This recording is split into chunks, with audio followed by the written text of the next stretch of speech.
اعوذ باللہ من الشیطان الرجیم بسم اللہ الرحمن الرحیم۔ آپ تمام صحافی بھائیوں کا شکریہ کہ آپ تشریف لے کے آئے۔ میرے ساتھ صوبائی وزیر سعید غنی صاحب بھی موجود ہیں اور سلمان عبداللہ مراد صاحب بھی موجود ہیں۔ آج دو چار امپورٹنٹ چیزیں تھیں، اس سے ہم کہتے ہیں کہ جی میڈیا کو آگاہ کیا جائے۔ سب سے پہلی بات، جو سینسس چل رہا ہے، سینسس میں حکومت سندھ کی جو بھی سیریس ریزرویشنز ہیں اس کو وقتاً فوقتاً جو ہے وہ حکومت سندھ وفاقی حکومت سے بھی رابطے میں ہے اور وہاں پہ اپنی شکایتیں رجسٹر کرا رہی ہے کہ جی وفاقی حکومت جو بھی سندھ کے خدشات ہیں ان کو دور کرے، اور اس میں سیریس ریزرویشنز ہے سندھ حکومت کی۔ اور کچھ تو ایسی ریزرویشنز ہیں کہ جب وہ سینسس کی رزلٹ آئے گی تو شاید اس رزلٹ کو پوری دنیا کے لیے وہ تعجب کی بات بن سکتی ہے۔ تو اور وفاقی حکومت ابھی تک تو ہمیں اس کی یقین دہانی کرا رہی ہے کہ ہماری ان ریزرویشن کو دور کیا جائے گا، لیکن اب جب فائنل رزلٹ آئیں گے تبھی کہا جا سکتا ہے کہ سندھ حکومت جو ہے کس حد تک اس کے گریونسز کو دور کیا گیا ہے۔ دوسرا امپورٹنٹ ایشو جو اس وقت مہنگائی کا طوفان ہے، اور میں یہ بات پہلے بھی کہہ چکا ہوں کہ اس مہنگائی کے طوفان میں جس طرح ڈیزل اور پیٹرول کے پرائزز بڑھے ہیں اور ہر چیز ہی مہنگی ہوئی ہے، لیکن پاکستان پیپلز پارٹی کی حکومت سندھ نے سندھ کیبنٹ میں خصوصی طور پر وزیر اعلیٰ صاحب نے ہمیں جب ہم نے کہا کہ جی ہمیں بسوں کے کرائے بھی بڑھانے ہیں تو انہوں نے کہا کہ جی بسوں کے کرائے نہ بڑھائیں، اور جو بھی نقصان ہو رہا ہے اس کمپنی کو، وہ بھی ایک حکومتی ادارہ ہے وہ کمپنی، وہ حکومت سندھ بھرے گی اور آپ کو جو ہے وہ عوام پہ کسی قسم کا بوجھ نہیں ڈالیں گے۔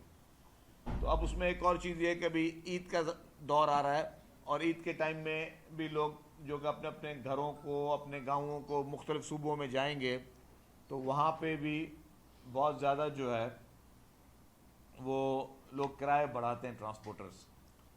تو اس پہ آج ہماری ایک میٹنگ ہوئی، ابھی ایک میٹنگ اس کے بعد بھی میری ہے، تو ہم یہ کوشش کر رہے ہیں کہ جو ٹرانسپورٹر بھی حکومت کے ریٹ سے زیادہ اگر ریٹ بڑھائیں گے تو ان کے خلاف ہم ایف آئی آر کاٹیں گے۔ یہ ہم فیصلہ کیا ہے کہ ان کے خلاف ایف آئی آرز کٹیں گی، کہ ہم نہیں چاہتے کہ عوام پہ کسی قسم کا ہم بوجھ جو ہے وہ مزید ڈالیں، اور جس کو بھی خدشات ہیں ٹرانسپورٹروں کو برائے مہربانی حکومت سے رابطہ کرے، حکومت سے بات چیت کرے، لیکن اپنی مرضی سے من مانی کرنا یا لوگوں کی اس مشکلات کا فائدہ اٹھانا یا ان کو اس میں بلیک میل کرنا، کسی کو اس کی اجازت نہیں دی جائے گی۔ اس کے ساتھ ساتھ آپ کو جیسے بتایا کہ دو روٹس میں نے آپ سے وعدہ کیا تھا سندھ کی عوام سے کہ دو روٹس ای وی بسز کے وہ شروع ہو چکے ہیں، ایک کینٹونمنٹ سے ٹینک چوک سے اور دوسرا بحریہ ٹاؤن سے ہم نے شروع کیا ہے، وہ 30 کلومیٹر سے زیادہ کا راستہ تھا۔ اب جو تیسرا روٹ ہے وہ کل شروع کرنے جا رہی ہے پاکستان پیپلز پارٹی کی حکومت سندھ، اور انشاءاللہ تعالی یہ بھی ایک دیرینہ مطالبہ تھا کہ جتنا بھی لالو کھیت والا علاقہ، نازم آباد 10 نمبر والا علاقہ، یہ سارا یہ کمپلیٹ ہوتا آئے گا اور یہ پھر ٹاور تک یہ کنٹینیو ہوگا، اور وہ ایک طویل روڈ ہے، وہ بھی 30 کلومیٹر سے زائد ہے، اور اس سے اس پورے علاقے کو بہت زیادہ فائدہ ہوگا اور یہاں کے عوام کو بہت زیادہ فائدہ ہوگا۔ تو وہ روٹ کل شروع کرنے جا رہے ہیں۔ تو آپ نے دیکھا ہوگا کہ ماشاءاللہ پچھلے 8-9 مہینوں میں بھرمار جو ہے ٹرانسپورٹ پروجیکٹس کی وہ شروع ہوئی ہیں۔ اس کے علاوہ جو بہت بڑا ایشو ہے وہ گندم کا اور آٹے کی فراہمی کا ہے۔ یہ ایک پروپیگنڈا بیچ میں شروع کیا گیا تھا کل پرسوں، اس پہ انفارمیشن ڈپارٹمنٹ نے آپ کو ایک اس کی تردید بھی کر دی تھی کہ گورنمنٹ نے ویٹ کی سپورٹ پرائس 4000 سے کم کر کے 3000 کی، اور اس پہ کوئی جعلی لیٹر بھی کسی نے چلایا تھا۔ پھر ہم نے معلوم کیا، پتہ چلا کہ وہ بھی پی ٹی آئی کے سوشل میڈیا سیل کے لوگ تھے جو سیکرٹری کے نام کی جعلی لیٹر اور جعلی سگنیچر کر کے چلا رہے تھے. مطلب آپ ان کا ذہن دیکھیں کہ ان کا ذہن کس طرف چل رہا ہے کہ حکومت کے جو بھی روٹین کے کام ہیں ان کو بھی غلط طریقے سے لوگوں کو مس گائیڈ کرنا, لوگوں کو, مطلب میں سمجھتا ہوں کہ یہ کرمنل سازش ہے, کیونکہ پورے پاکستان میں سب سے زیادہ سپورٹ پرائز کسان کو, گروور کو سندھ حکومت دے رہی ہے. ہم نے 4,000 روپے ریٹ رکھا ہوا ہے, اور یہ جعلی لیٹر نکالنے کا مقصد پتا کیا تھا آپ کو, کہ لوگ جو ہیں وہ 4,000 روپے میں سرکار کو گندم نہ دیں, لوگ پرائیویٹ لوگوں کو گندم دیں تاکہ کرائسس پیدا ہو. اور کرائسس سے کیا ہو کہ خدا نہ خواستہ کل کو گندم کی شارٹیج ہو. تو اس حد تک جو ہے وہ کرمنل سوچ جو ہے سب پی ٹی آئی کی اور اس کے سوشل میڈیا ٹیم کی ہے. ہم نے پولیس کو کہا ہے کہ جو بھی اس میں انوالو ہیں, ایف آئی اے کو بھی کہا ہے ان کو اریسٹ کیا جائے, کہ یہ کہیں پہ بھی آپ کو اجازت نہیں جا سکتی کہ آپ اب لوگوں کے ساتھ, لوگوں کی زندگی کے ساتھ آپ کھیلیں. اس طرح کے کام کر کے خدا نہ کرتا کہ ویٹ کے کرائسس ہوں. تو ویٹ کی پروکیورمنٹ چل رہی ہے, منسٹر فوڈ جو ہے وہ پرسنلی اس چیز کو مانیٹر کر رہے ہیں, اور ہماری پوری کوشش حکومت کی یہی ہے کہ اس کو جو ہے وہ کنٹرول کو قائم رکھا جائے, کہیں پہ شارٹیج نہ آئے.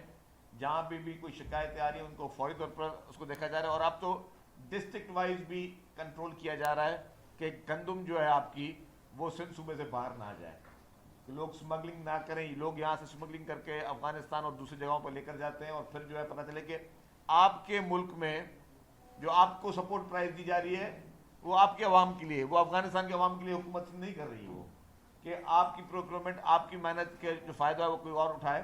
تو اس میں حکومت سندھ نے جو ہے وہ بہت زیادہ اس میں ویجیلنٹ ہے حکومت, اور یہی کوشش کی جا رہی ہے کہ اس کو بھی پراپر طریقے سے کیا جا سکے. اس کے بعد ایک ایشو, ایک فراڈیے کا آپ نے دیکھا ہوگا کل پرسوں اس نے جو کہ اصل میں طالبان کے مذاکرات کا مین کردار تھا, زلمے خلیل زاد. اور جب کل ریسرچ سے پتہ چلا کہ اس پہ خود الزام ہے منی لانڈرنگ کا,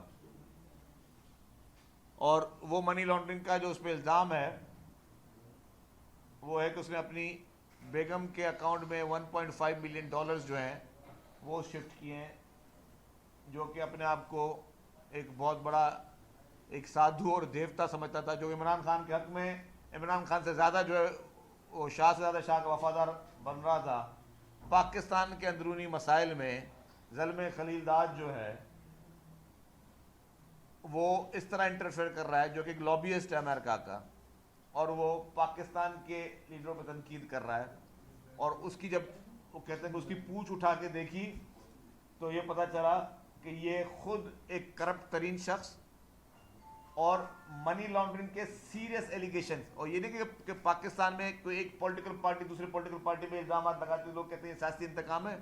امریکن گورنمنٹ اس کے خلاف جو ہے وہ انویسٹیگیشن کر رہی ہے کہ اس نے اپنی بیوی کے نام پر یہ پیسے جمع کروائے. تو اس کے حشر جو ہے وہ آپ دیکھ لیں, اور دونوں میں ایک چیز کامن ہے, عمران خان میں اور زلمے خلیل زاد میں.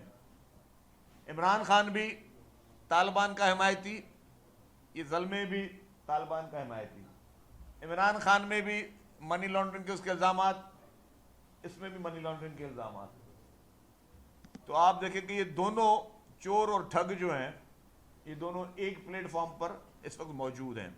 اور بات یہ کہ پورا یہ سلسلہ پاکستان کا ہے, اس میں زلمے خلیل زاد کو کس نے کہا ہے, نہ تو پاکستان میں رہتا ہے نہ تیرا پاکستان سے کوئی واسطہ ہے, کہ تو امریکہ سے بیٹھ کر پاکستان کی سیاست میں مداخلت کر, پاکستان میں الیکشن کی تاریخ آپ دو گے, پاکستان میں الیکشن کے بارے میں جو ہے وہ آپ گفتگو کرو گے, پاکستان کی عوام کو اور حکومت کو اور اپنے تمام اداروں کو آپ بیٹھ کے مشورے دو گے. یہ آپ کو کس نے مینڈیٹ دیا ہے؟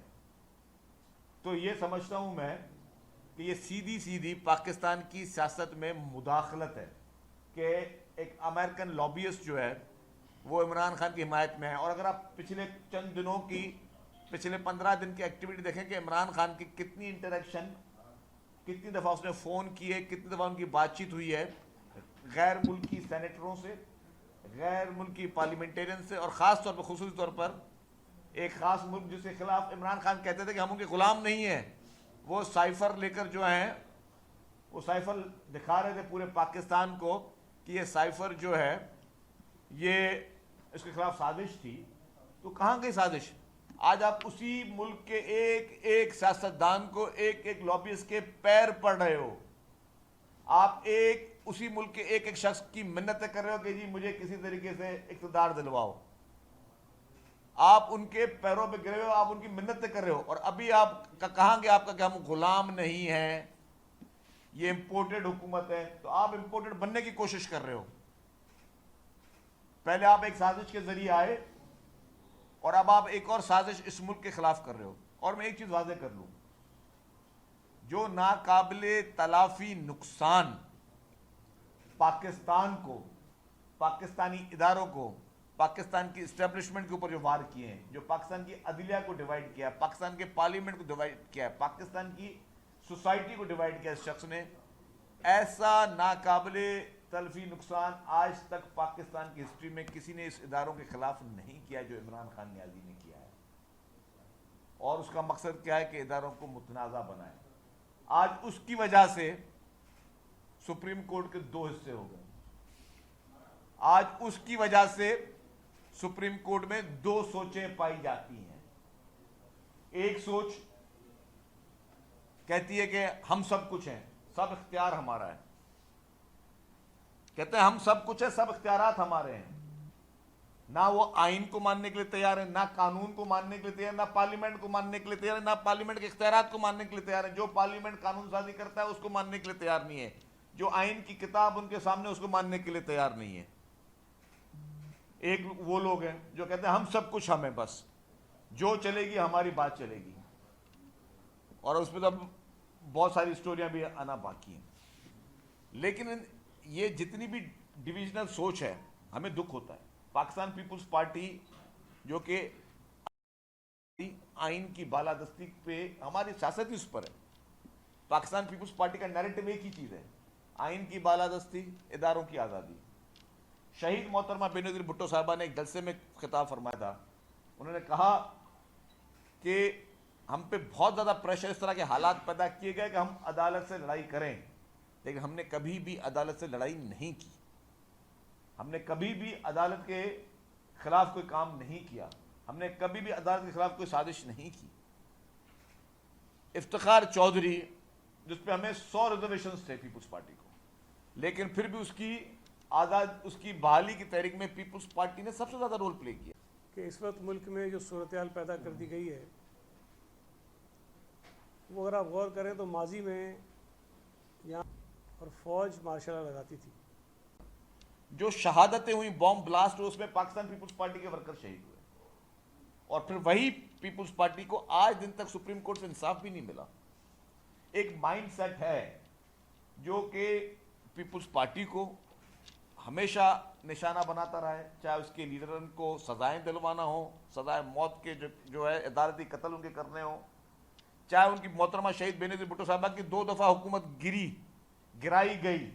دونوں دفعہ محترمہ جب گئیں سپریم کورٹ میں تو ان کو وہاں سے انصاف نہیں ملا. غیر آئینی, غیر قانونی کاموں کو وہاں پہ انڈورسمنٹ ملی, ادھر سے ہی ملی. اور باقی پارٹیوں کا میں نام نہیں لیتا, ان کو ہمیشہ ریلیف ملتے رہے. پیپلز پارٹی کو کبھی ریلیف نہیں ملے. اور یہی آپ دیکھیں کہ افتخار چودھری کے دور سے لے کر جتنی پٹیشنیں, آپ دیکھیں کہ جب یوسف رضا گیلانی صاحب کی حکومت تھی تو کیا پیپلز پارٹی کو کام کرنے دیا گیا تھا؟ نہیں کیا گیا تھا. ایک کیمپین چلی تھی پیپلز پارٹی کے خلاف. اس کیمپین میں افتخار چودھری اس کیمپین کا حصہ تھے کہ روزانہ اس نے ایسے ٹکرز دینے تھے. افتخار چودھری سے پہلے مجھے بتائیں کب کورٹ رپورٹر جاتے تھے سپریم کورٹوں میں جا کے اور ہائی کورٹوں میں جا کے ٹکرز دکھوانے کے لیے؟ افتخار چودھری کے دور سے پہلے کتنی دفعہ میڈیا میں آپ کی مجھے تو نہیں یاد پڑتا ہے کوئی آپ کی بیٹ رپورٹنگ بھی ہوتی تھی کوئی عدالتوں کے لیے. یہ افتخار چودھری نے یہ فیشن اور یہ ڈیزائن ڈالا کہ جی روزانہ میں کوئی ایسی بات کروں, روزانہ ٹی وی پہ میری خبر چلے, میری تصویر آئے, میں کسی کی بےزتی کروں, کسی کے لیے غلط ریمارکس دوں, کسی کے نام پہ کوئی نام رکھ دوں. افتخار چودھری نے بھی یہی کام کیا. پھر اس کے بعد یہ سلسلہ جاری رہا, ثاقب نثار, پھر جسٹس گلزار, اور پھر ابھی تک وہ سلسلے جاری ہیں. لیکن ایک اور چیز میں بتاؤں, ان لوگوں کو صرف تعصب جو ہے وہ جو ایک مخصوص لوگ آئے، افتخار چودھری اینڈ آنورڈز میں بات کروں، اور ہم نے دیکھا کہ ہم نے سندھ ہائی کورٹ سے ججز کو ایلیویٹ کیا، پہلے نمبر کو چھوڑ دیا، دوسرے کو چھوڑ دیا، تیسرے کو چھوڑ دیا، چوتھے کو چھوڑ دیا، پھر پانچواں چھٹا آپ ایلیویٹ کر رہے ہو. کیا یہ مجھے بتائیں، آج اگر کوئی ڈی پی سی سعید غنی صاحب میں کروں اور ہمیں پروموشن کرنی ہو، ہم ایسے کر سکتے ہیں کسی کو 5 لوگوں کو چھوڑ کے چھٹے کو پروموٹ کر لیں؟ اور اگر چھٹے کو پروموٹ کریں گے تو کیا بنتا ہے، کون سا کیس بنتا ہے؟ آپ بھی کچھ بولیں بھائی. نیب کا کیس بنتا ہے انٹیگریشن بگی، آپ نے 5 لوگوں کو چھوڑا، چھٹے کو کیوں چھوڑا، کیوں اٹھا لیا؟ آپ اس طرح کی ڈی پی سی کر سکتے ہو کبھی؟ یہ ایلیویشن کرتے ہو، پروموٹ کرتے ہو نا کسی کو، آپ ڈیموٹ تو نہیں کرتے، پروموٹ کرتے. پروموٹ میں آپ نے 6 لوگ چھوڑ کے 7واں اٹھا لیا. یہ کہاں ہوتا ہے؟ یہ بھی مجھے بہت کم نظر آیا ہے. لیکن سندھ میں یہ ہمیں نظر آ رہا ہے کہ سندھ میں یہ مستقل ہو، یہ اس طرح کی چیزیں سوچ پائی جا رہی ہے. اور سوال جینیون ہے، پبلک کا سوال ہے کہ بھائی کیا وجہ ہے کہ سندھی بولنے والا جج ایلیویٹ نہیں ہو رہا سپریم کورٹ میں، اور کوئی ایک جج مس کر دے، 2 کر دے، 3 4 چیف جسٹس نے یہ کرنا شروع کر دیا. تو یہ ایک گریونس یہ بھی موجود ہے. لیکن پھر بھی ہم وفاق کی سوچ رکھتے ہیں، ہم تعصب کی سوچ نہیں رکھتے. لیکن یہ ہمارا اختیار ہے جن لوگوں کے ہم ووٹ لے کر آتے ہیں کہ ان کی آواز ہم ضرور بلند کریں، ان کے جو گریونسز ہیں وہ ضرور بلند کریں کہ یہ سوچ یہاں کے لیے کیوں ہے. یہ نہیں ہونی چاہیے، یہ قابل قبول نہیں ہے. ہم یہ نہیں کہتے کسی کا بھی حق ماریں، ہم یہ نہیں کہتے کسی کے ساتھ بھی زیادتی کریں، لیکن ہم یہ بھی نہیں کرنے دیں گے کہ آپ ہمارا ہی حق مارتے رہیں اور ہمارے ساتھ ہی زیادتی کرتے رہیں. یہ بھی قابل قبول ہمیں نہیں ہوگا. یہ گزارشات تھی. اب سعید غنی صاحب روشنی ڈالیں گے، ان کے ذہن میں کوئی امپورٹنٹ پوائنٹس ہیں، نہیں تفصیلی ڈالیں گے. بسم اللہ کریں. دیکھیں میں تھوڑی سی بات اس سے ہٹ کے یہ کروں گا. یہاں اس وقت جو ہے وہ جوڈیشل مارشلہ ہے، اور فوجی ڈکٹیٹرز نہیں ہیں، جوڈیشل ڈکٹیٹرز جو ہیں وہ بیٹھ گئے آگے. یہ جو جوڈیشل ایکٹیویزم ہے، اس کا شکار جس طرح شفیع صاحب نے کہا، پیپلز پارٹی تو مستقل ہوتی رہی ہے، ابھی سے نہیں، 2008 سے جب سے ہماری گورنمنٹ آئی، اس سے پہلے بھی ہوتے رہے، لیکن 2008 سے لگاتار سندھ میں بیٹھے ہیں حکومت میں، وفاق میں ہماری حکومت رہی، لیکن پیپلز پارٹی کنٹینیوسلی اس کی وکٹم رہی ہے. باقی جماعتوں کے لیے ہے کہ کبھی وکٹم ہیں، کبھی لاڈلے ہیں، مختلف حالات بدلتے رہے، لیکن پیپلز پارٹی کے ساتھ وہ رویہ آج بھی جاری ہے. خطرناک بات یہ ہے کہ موجودہ سپریم کورٹ نے، اور سپریم کورٹ کے بھی کچھ مخصوص ججز ہیں، جس طرح شدید صاحب نے کہا کہ وہاں واضح ایک تفریق ہے. ایک ججز وہ ہیں جو آئین کی بالادستی کی بات کرتے ہیں، جو کسی کے فیوریٹ نہیں ہے، اچھے ججز ہیں جن کی انٹیگریٹی پہ کوئی سوال نہیں اٹھا سکتا. دوسری طرف کچھ ججز ہیں پچھلے کوئی 1 سال سے، جب آپ کو یاد ہوگا ووٹ آف نو کانفیڈنس پیش ہوا قومی اسمبلی میں، اور ڈپٹی اسپیکر نے غیر آئینی رولنگ دی، وزیر اعظم نے غیر آئینی طریقے سے اسمبلی توڑنے کی سمری موو کی، پھر صدر پاکستان نے غیر آئینی طریقے سے اسمبلی کو توڑا. اور وہ کیس جب سپریم کورٹ کے سامنے گیا تو تمام سیاسی جماعتوں نے ایک مطالبہ کیا کہ جناب آپ فل کورٹ جو ہے وہ بینچ تشکیل دیں. اس وقت سے لے کے آج تک پاکستان کے بہت اہم ترین آئینی میٹرز جو ہیں وہ سپریم کورٹ کے سامنے جاتے رہے ہیں. ہر موقع پر یہ مطالبہ ہوا ہے کہ تمام سپریم کورٹ کے ججز بیٹھیں اور ان مقدمات کو سنیں، لیکن 1 سال کے دوران ایک مرتبہ بھی اس مطالبے پر عمل نہیں کیا گیا. یہ بات ایک بہت بڑا سوال اٹھاتی ہے کہ وہ کیا اسباب ہیں، وہ کیا وجوہات ہیں کہ سپریم کورٹ کے وہ قابل ترین ججز جن کے اوپر کوئی انگلی نہیں اٹھا سکتا، ان کو ملک کے آئینی مسائل کے لیے جو بینچز بنتے ہیں اس میں کیوں نہیں بٹھایا جاتا.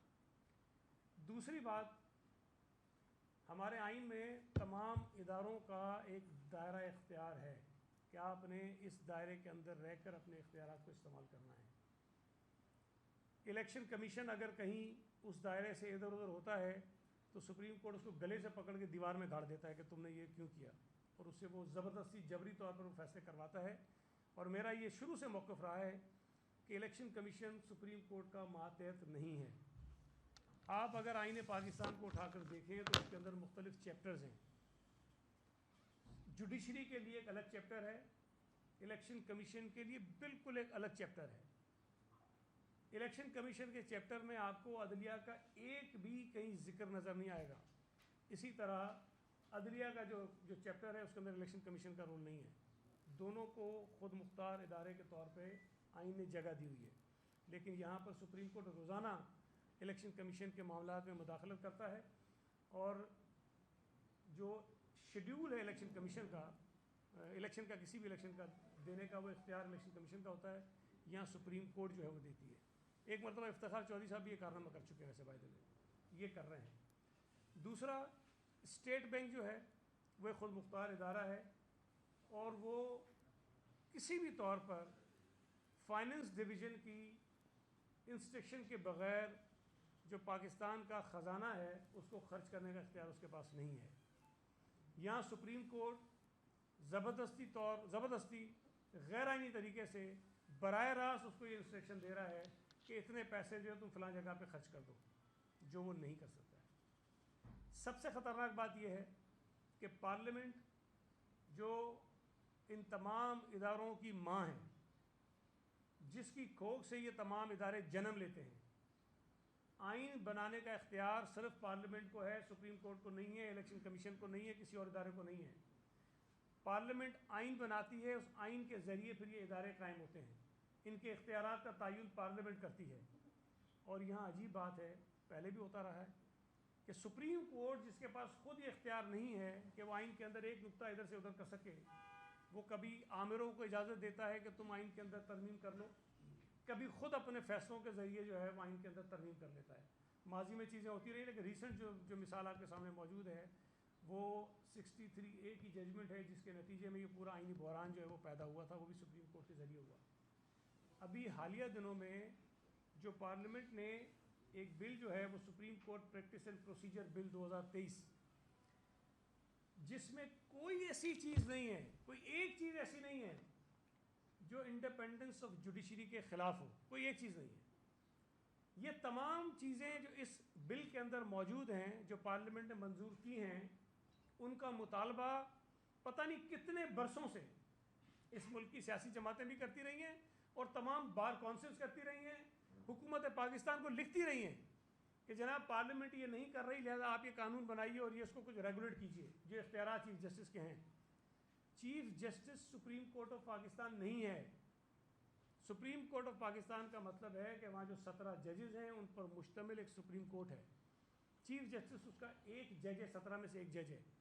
اس کے پاس جو ایڈمنسٹریٹو پاورز ہیں وہ جس انداز میں استعمال کر رہا ہے، وہ شرجیل صاحب نے بالکل ٹھیک کہا کہ میں وزیر ہو کر، مراد علی شاہ چیف منسٹر ہو کر، شہباز شریف وزیر اعظم ہو کر، جو ہمارے اختیارات دیے ہوئے آئین کے اندر، قانون کے اندر، رولز کے اندر، ہم اگر وہ بھی استعمال کریں تو یہ ان کو بھی اٹھا کر پھینک دیتے ہیں اور کہتے نہیں آپ نے بدنیتی سے یہ اختیارات استعمال کیے. بعض اوقات وہ استعمال ہوتا ہے نا، اختیارات سے تجاوز کیا آپ نے. حالانکہ اختیارات سے تجاوز نہیں، اختیارات سے تجاوز وہ ہوتا ہے کہ آپ کے پاس اختیار نہیں اور آپ نے کر لیا ہو، اور آپ کے پاس اختیار ہے اور اگر آپ وہ کریں تو وہ اختیارات سے تجاوز نہیں کہلاتا. یہاں سوال یہ پیدا ہوتا ہے کہ چیف جسٹس جو کچھ کر رہا ہے، چاہے وہ بینچز بنانے کی بات ہو، چاہے وہ سو موٹو اختیارات کے تحت مقدمات ٹیک اپ کرنے کی بات ہو، چاہے وہ اپنی مرضی سے ججز کو بینچز میں لگانے کی بات ہو، اپنی مرضی سے ججز کے پاس کیسز بھیجنے کی بات ہو، یہ کہیں پر بھی پراپر طریقے سے اس کی کوئی رولز میں ذکر نہیں ہے. اب اگر اس اختیار کو جو چیف جسٹس کے پاس ہے وہ اس کو غلط طور پہ استعمال کر رہا ہے، اور جس کا وکٹم صرف کچھ لوگ نہیں ہو رہے ہیں، جس کا وکٹم ریاست پاکستان ہو رہی ہے، جس کا وکٹم اس ملک کے ادارے ہو رہے ہیں، اگر اس کو ریگولیٹ کرنے کے لیے پارلیمنٹ نے قانون بنایا اور یہ کہا کہ سپریم کورٹ کا چیف جسٹس جب بینچز بنائے گا تو اکیلا نہیں بنائے گا، اس کے ساتھ دو اور سینئر ججز ہیں وہ بیٹھ کر بنائیں گے، تو اس میں بری بات کیا ہے؟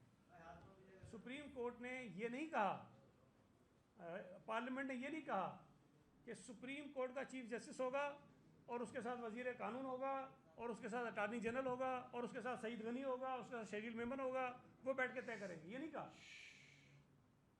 بڑا سمپل یہ کہا کہ 3 سینئر ججز بیٹھ کے طے کریں گے کہ جی بینچز کیا بنی ہے. سو موٹو کا اگر کوئی ایشو ہوگا تو اس کے لیے ایک طریقہ کار بتایا کہ جی چیف جسٹس کی خواہش نہیں ہوگی، چیف جسٹس کے پاس ایک واٹس ایپ آ گیا اس پہ نہیں کرے گا، چیف جسٹس نے صبح اخبار پڑھ لیا اس پہ نہیں کرے گا، چیف جسٹس نے کوئی ٹکٹ دیکھ لیا اس پہ نہیں کرے گا.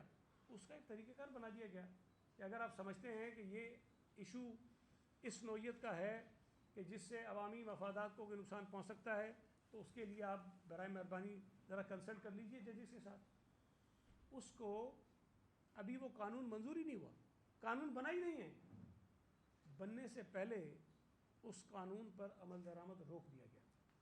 اور اس پہ تو ایک بہت بڑا سوال یہ اٹھتا ہے کہ یہ قانون اگر بن جاتا ہے تو اس کا ایگریو پارٹی کون ہے. ہم عام طور پہ جب کورٹ میں جائیں کوئی کیس لے کر تو وہ کہتے ہیں بھئی اس کا متاثرہ فریق کون ہے.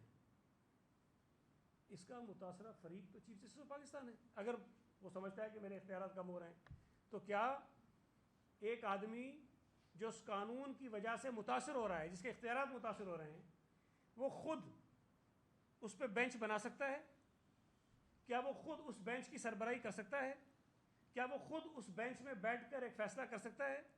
عجیب تماشا ہے کہ ایک قانون بنا جو بالکل آئین کے مطابق بنا, اس میں تو یہ کہتا ہوں کہ کوئی بری بات نہیں, وہ سپریم کورٹ کو مضبوط کرنے کے لیے وہ قانون ہے, لیکن اگر اس کے نتیجے میں چیف جسٹس آف پاکستان کے کچھ اختیارات جن کو وہ ناجائز طور پر استعمال کرتے رہے ہیں اس پر کوئی کنٹرول ہو رہا ہے یا اس پر کوئی پابندی لگ رہی ہے تو چیف جسٹس آف پاکستان اسے متاثر ہو رہا ہے. اصولی طور پر, اخلاقی طور پر, قانونی طور پر تو چیف جسٹس کو یہ کہنا چاہیے کہ چونکہ یہ قانون میرے متعلق ہے, میں اس سے متاثر ہوں, لہٰذا میں اس سے اپنے آپ کو دور کرتا ہوں. یہ سینئر ترین جج ہے, یہ بیٹھ کے فیصلہ کرے کہ اس پہ بینچ کیا بننی ہے اور اس پہ کس طرح سے اس کیس کو چلانا ہے. عجیب تماشا ہے.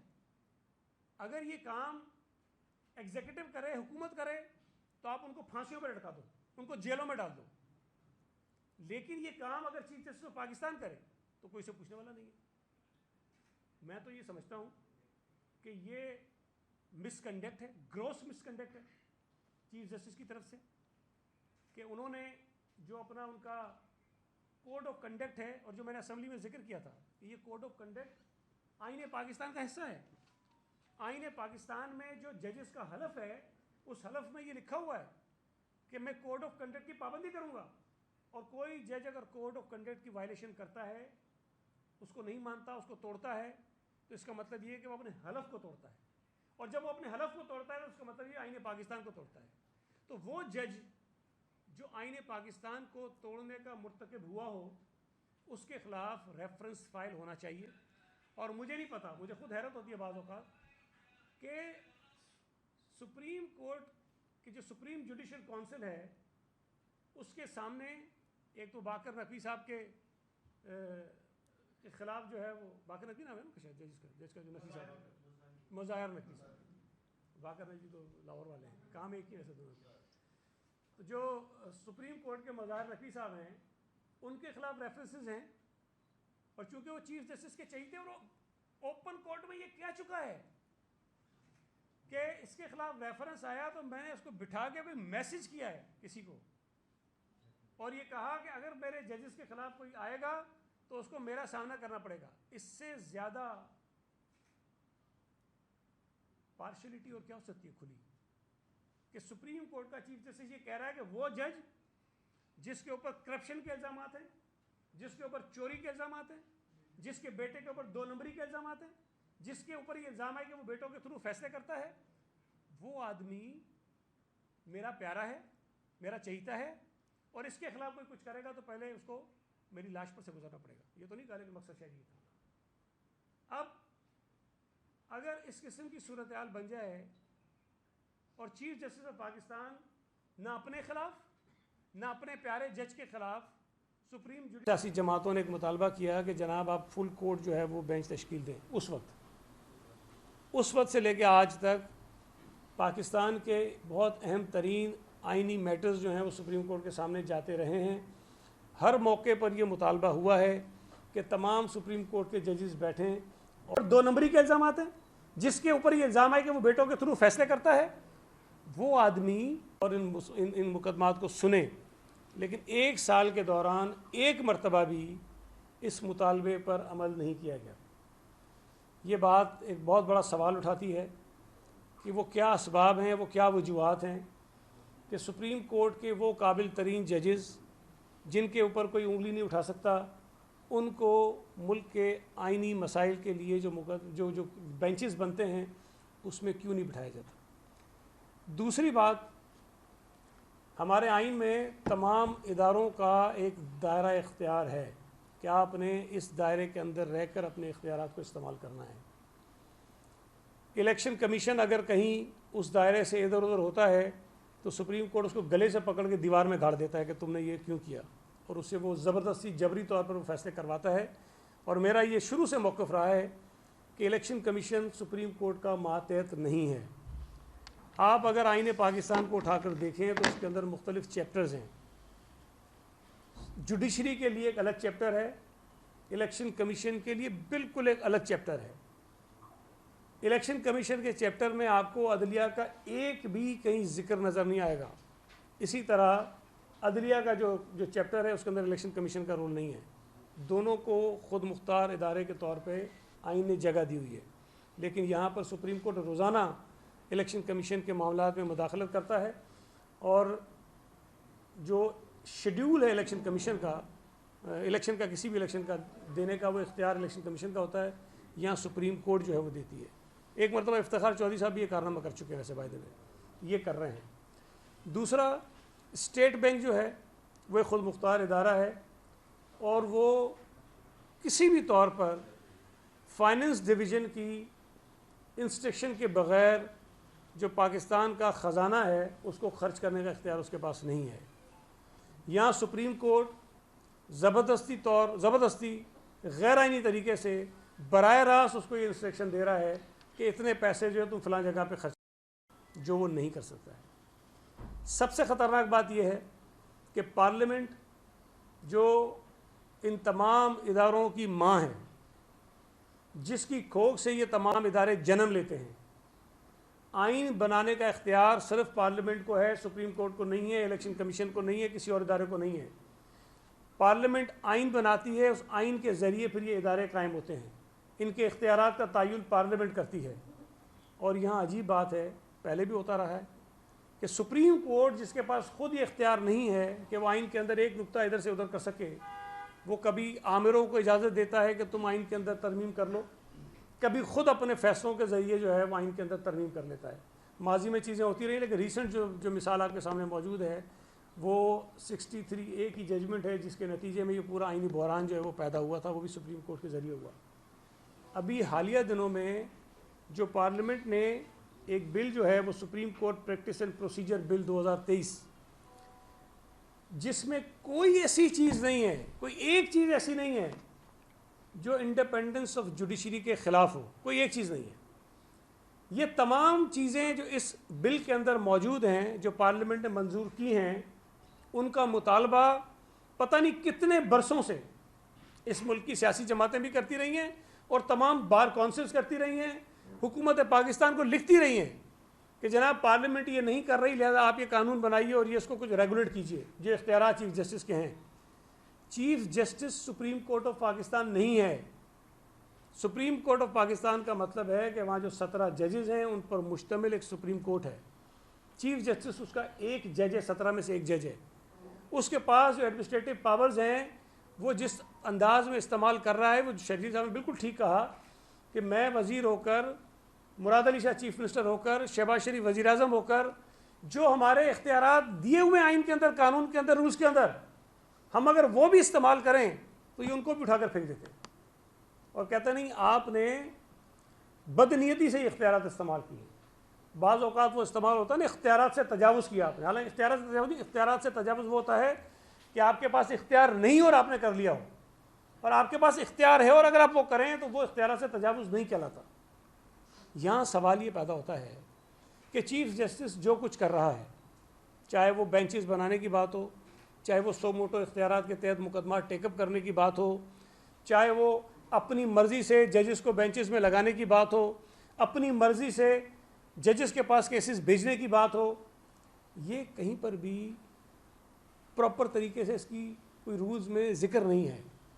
اب اگر اس اختیار کو جو چیف جسٹس کے پاس ہے وہ اس کو غلط طور پہ استعمال کر رہا ہے، اور جس کا وکٹم صرف کچھ لوگ نہیں ہو رہے ہیں، جس کا وکٹم ریاست پاکستان ہو رہی ہے، جس کا وکٹم اس ملک کے ادارے ہو رہے ہیں، اگر اس کو ریگولیٹ کرنے کے لیے پارلیمنٹ نے قانون بنایا اور یہ کہا کہ سپریم کورٹ کا چیف جسٹس جب بینچز بنائے گا تو اکیلا نہیں بنائے گا، اس کے ساتھ دو اور سینئر ججز ہیں وہ بیٹھ کر بنائیں گے، تو اس میں بری بات کیا ہے؟ سپریم کورٹ نے یہ نہیں کہا، پارلیمنٹ نے یہ نہیں کہا کہ سپریم کورٹ کا چیف جسٹس ہوگا اور اس کے ساتھ وزیر قانون ہوگا اور اس کے ساتھ اٹارنی جنرل ہوگا اور اس کے ساتھ سعید غنی ہوگا، اس کے ساتھ شیجل میمن ہوگا، وہ بیٹھ کے طے کریں گے، یہ نہیں کہا۔ بڑا سمپل یہ کہا کہ 3 سینئر ججز بیٹھ کے طے کریں گے کہ جی بینچز کیا بنی ہے۔ سو موٹو کا اگر کوئی ایشو ہوگا تو اس کے لیے ایک طریقہ کار بتایا کہ جی چیف جسٹس کی خواہش نہیں ہوگی، چیف جسٹس کے پاس ایک واٹس ایپ آ گیا اس کے پہ نہیں کرے گا، چیف جسٹس نے صبح اخبار پڑھ لیا اس پہ نہیں کرے گا، چیف جسٹس نے کوئی ٹکر دیکھ لیا اس پہ نہیں کرے گا۔ اس کا ایک طریقہ کار بنا دیا گیا کہ اگر آپ سمجھتے ہیں کہ یہ ایشو اس نوعیت کا ہے کہ جس سے عوامی مفادات کو کوئی نقصان پہنچ سکتا ہے تو اس کے لیے آپ برائے مہربانی ذرا کنسلٹ کر لیجئے ججز کے ساتھ۔ اس کو ابھی وہ قانون منظور ہی نہیں ہوا، قانون بنا ہی نہیں ہے، بننے سے پہلے اس قانون پر عمل درآمد روک دیا گیا۔ اور اس پہ تو ایک بہت بڑا سوال یہ اٹھتا ہے کہ یہ قانون اگر بن جاتا ہے تو اس کا ایگریوڈ پارٹی کون ہے؟ ہم عام طور پہ جب کورٹ میں جائیں کوئی کیس لے کر تو وہ کہتے ہیں بھئی اس کا متاثرہ فریق کون ہے؟ اس کا متاثرہ فریق تو چیف جسٹس آف پاکستان ہے۔ اگر وہ سمجھتا ہے کہ میرے اختیارات کم ہو رہے ہیں تو کیا ایک آدمی جو اس قانون کی وجہ سے متاثر ہو رہا ہے، جس کے اختیارات متاثر ہو رہے ہیں، وہ خود اس پہ بینچ بنا سکتا ہے؟ کیا وہ خود اس بینچ کی سربراہی کر سکتا ہے؟ کیا وہ خود اس بینچ میں بیٹھ کر ایک فیصلہ کر سکتا ہے؟ عجیب تماشا ہے کہ ایک قانون بنا جو بالکل آئین کے مطابق بنا، اس میں تو یہ کہتا ہوں کہ کوئی بری بات نہیں، وہ سپریم کورٹ کو مضبوط کرنے کے لیے وہ قانون ہے، لیکن اگر اس کے نتیجے میں چیف جسٹس آف پاکستان کے کچھ اختیارات جن کو وہ ناجائز طور پر استعمال کرتے رہے ہیں اس پر کوئی کنٹرول ہو رہا ہے یا اس پر کوئی پابندی لگ رہی ہے تو چیف جسٹس آف پاکستان اس سے متاثر ہو رہا ہے۔ اصولی طور پر، اخلاقی طور پر، قانونی طور پر تو چیف جسٹس کو یہ کہنا چاہیے کہ چونکہ یہ قانون میرے متعلق ہے، میں اس سے متاثر ہوں، لہٰذا میں اس سے اپنے آپ کو دور کرتا ہوں۔ یہ سینئر ترین جج ہے، یہ بیٹھ کے فیصلہ کرے کہ اس پہ بینچ کیا بننی ہے اور اس پہ کس طرح سے اس کیس کو چلانا ہے۔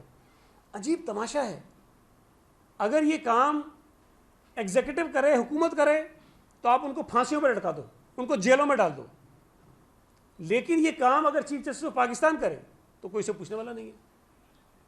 میں تو یہ سمجھتا ہوں کہ یہ مس کنڈکٹ ہے، گروس مس کنڈکٹ ہے چیف جسٹس کی طرف سے، کہ انہوں نے جو اپنا ان کا کوڈ آف کنڈکٹ ہے، اور جو میں نے اسمبلی میں ذکر کیا تھا کہ یہ کوڈ آف کنڈکٹ آئین پاکستان کا حصہ ہے۔ آئین پاکستان میں جو ججز کا حلف ہے اس حلف میں یہ لکھا ہوا ہے کہ میں کوڈ آف کنڈکٹ کی پابندی کروں گا، اور کوئی جج اگر کوڈ آف کنڈکٹ کی وائلیشن کرتا ہے، اس کو نہیں مانتا، اس کو توڑتا ہے، تو اس کا مطلب یہ ہے کہ وہ اپنے حلف کو توڑتا ہے، اور جب وہ اپنے حلف کو توڑتا ہے تو اس کا مطلب یہ آئین پاکستان کو توڑتا ہے۔ تو وہ جج جو آئین پاکستان کو توڑنے کا مرتکب ہوا ہو اس کے خلاف ریفرنس فائل ہونا چاہیے۔ اور مجھے نہیں پتا، مجھے خود حیرت ہوتی ہے بعض اوقات کہ سپریم کورٹ کی جو سپریم جوڈیشل کونسل ہے اس کے سامنے ایک تو باقر نقوی صاحب کے خلاف جو ہے وہ باقر نقوی نام ہے نا شاید جج کا جو نقوی صاحب ہے، مظاہر نقوی صاحب، باقر نقوی تو لاہور والے ہیں، کام ایک ہی ایسے دونوں۔ تو جو سپریم کورٹ کے مظاہر نقوی صاحب ہیں ان کے خلاف ریفرنسز ہیں، اور چونکہ وہ چیف جسٹس کے چاہیے اور اوپن کورٹ میں یہ کیا چکا ہے کہ اس کے خلاف ریفرنس آیا تو میں نے اس کو بٹھا کے کوئی میسج کیا ہے کسی کو، اور یہ کہا کہ اگر میرے ججز کے خلاف کوئی آئے گا تو اس کو میرا سامنا کرنا پڑے گا۔